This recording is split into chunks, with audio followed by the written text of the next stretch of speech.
আদি পুস্তক 2 অধ্যায় 1 থেকে 25 পদ পর্যন্ত।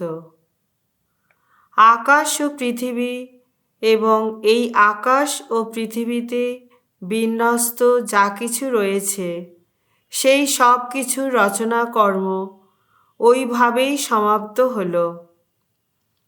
ঈশ্বর ওই যা কিছু কাজ করেছিলেন, সপ্তম দিনটি শুরু হওয়ার আগেই তিনি সেই সব কাজের ইতি টানলেন।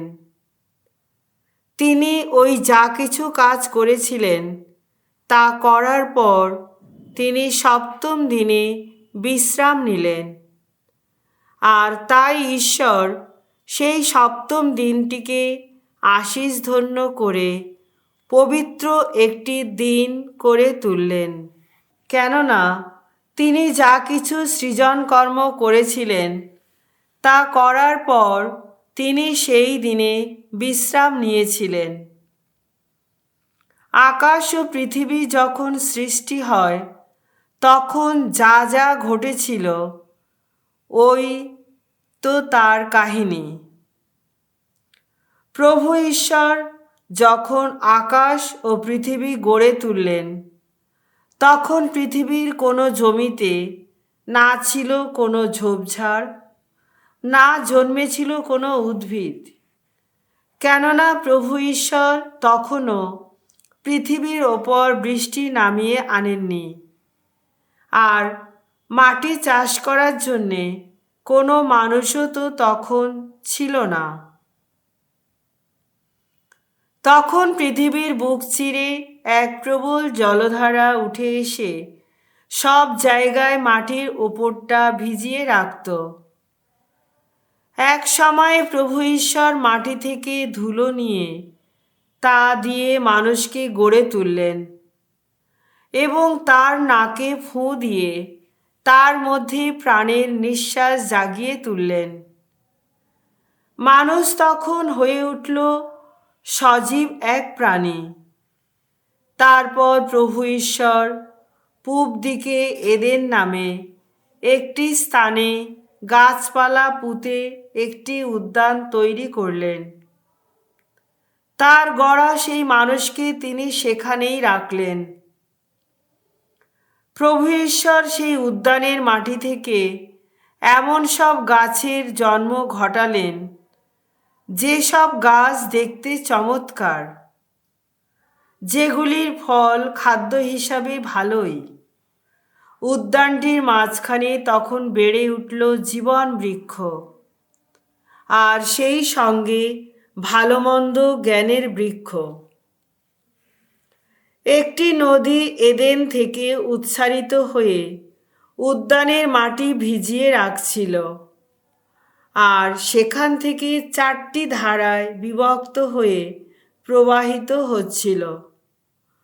প্রথম ধারাটির নাম পিসন নদী। এটি ঘুরে ঘুরে এখন সেই গোটা হাবিলা দেশটির মধ্য দিয়ে বয়ে চলেছে, যেখানে সোনা পাওয়া যায়। ওখানকার সোনা খাঁটি সোনা। তাছাড়া গুলগুল আর বৈডূর্যমণি ওখানে পাওয়া যায়। দ্বিতীয় নদীটির নাম গিহন। এটি ঘুরে ঘুরে গোটা কুশ দেশের মধ্য দিয়ে বয়ে চলেছে। তৃতীয় নদীটির নাম টাইগ্রিস। এটি বয়ে চলেছে আশুরের পূব দিক দিয়ে। আর চতুর্থ নদীটি হল ইউফ্রেটিস। প্রভু ঈশ্বর তখন সেই মানুষকে নিয়ে এসে তাকে এদেন উদ্যানের অধিবাসী করে তুললেন, যাতে সে ওখানকার জমি চাষ করে, দেখাশোনাও করে। তাকে তিনি এই আদেশ দিলেন, দেখো, এই উদ্যানের যে কোনো গাছের ফল তুমি খেতে পারো, তবে ভালো মন্দ জ্ঞানের যে গাছটি রয়েছে তার ফল তুমি কিন্তু কখনো খাবে না। কোনোদিন তা খেলে তোমাকে তো মরতেই হবে। পরে এক সময়ে প্রভু ঈশ্বর বললেন, মানুষের একা থাকা ভালো নয়। তাই আমি এখন তার জন্যে এমনই একজনকে গড়ে তুলব যে তাকে সাহায্য করবে, তার যোগ্য সঙ্গী হবে। প্রভু ঈশ্বর এবার মাটি নিয়ে তা দিয়ে গড়ে তুললেন স্থলভূমির যত জীবজন্তুকে, আকাশের যত পাখিকে। তারপর মানুষ ওই সব পশু পাখির কী কী নাম রাখবে তা জানতে তিনি তার কাছে তাদের নিয়ে এলেন। কেননা মানুষ যে প্রাণীর যে নাম রাখবে তাকে ডাকা হবে সেই নামেই। তাই মানুষ তখন একে একে সমস্ত গবাদি পশু, আকাশের সমস্ত পাখি আর স্থলভূমির অন্যান্য জীবজন্তুর নাম রাখল। কিন্তু মানুষকে সাহায্য করার মতো, তার যোগ্য সঙ্গী হওয়ার মতো তখনও কাউকে পাওয়া গেল না। তখন প্রভু ঈশ্বর মানুষের ওপর নামিয়ে আনলেন এক তন্দ্রার আবেশ। সে ঘুমিয়ে পড়ল। এই সময়ে তার একটি পাঁজর খুলে নিয়ে তিনি মাংস দিয়ে ওই জায়গাটি ঢেকে দিলেন। মানুষের বুক থেকে খুলে নেওয়া সেই পাঁজর দিয়ে প্রভু ঈশ্বর গড়ে তুললেন একটি নারীকে। তারপর মানুষের কাছে তাকে নিয়ে এলেন।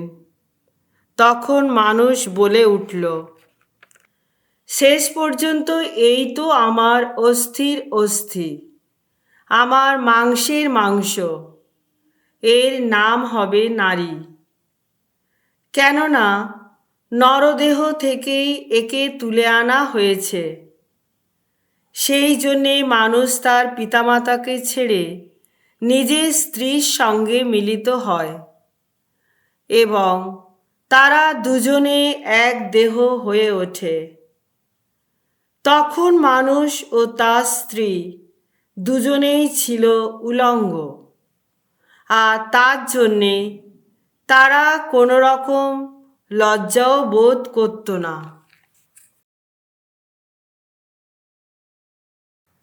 সামসঙ্গীত 2। বিজাতীয়দের মধ্যে কেন আজ এত অস্থিরতা? ভিনজাতির মানুষে মানুষে কেন এই অসার মন্ত্রণা? দেখো, পৃথিবীর নৃপতিরা মাথা তুলে দাঁড়িয়েছে আজ, ভূপতিরা সাজাচ্ছে চক্রান্তের জাল। ভগবানের প্রতি, তার অভিষিক্ত জনের প্রতি বিদ্রোহী তারা। বলছে তারা, এসো আমরা ছিঁড়ে ফেলি সমস্ত নিয়ম বন্ধন, দূরে ফেলে দিই যত শাসন শৃঙ্খল। প্রভু যিনি স্বর্গে যার সিংহাসন, তিনি শুধু হেসেই চলেন, তিনি তো তাদের শুধু উপেক্ষাই করেন। তারপর মহাক্রোধে তাদের শোনান তিনি সাবধান বাণী। তার সেই রুদ্র রোষে আতঙ্ক ছড়িয়ে দেন তাদের অন্তরে। বলে ওঠেন তিনি, আমার রাজাকে আমি করেছি প্রতিষ্ঠিত, আমার সেই সিয়নের পবিত্র পর্বতে। আমি এখন ভগবানের সেই বিধান বাণী করব প্রচার। আমাকে বলছেন তিনি, আমার পুত্র তুমি, আমি আজ তোমাকে জন্ম দিলাম। যাচনা করো, বিজাতীয়দের করে তুলব আমি তোমারই সম্পদ, পৃথিবীর প্রান্ত সীমাও করে তুলব তোমার রাজ্যভূমি। বিদ্রোহীদের তুমি চূর্ণ করবে লৌহ দণ্ডের আঘাতে, তাদের ভেঙে ফেলবে তুমি কুমোরের পাত্রেরই মতন। তাই তোমরা নৃপতিরা বুঝে দেখো এখন, পৃথিবীর শাসকেরা সাবধান হও, ভগবানের সেবা করো সংখ্যায় সম্ভ্রমে, কম্পিত অন্তরে তার শ্রীচরণে জানাও প্রণতি। নইলে তিনি যে ক্রুদ্ধ হবেন, আর মাঝপথেই তোমাদের ঘটবে বিনাশ। কারণ পলকেই জ্বলে ওঠে তার রোষানল। আহা, ধন্য তারা সকলেই যারা তার নিয়েছে শরণ।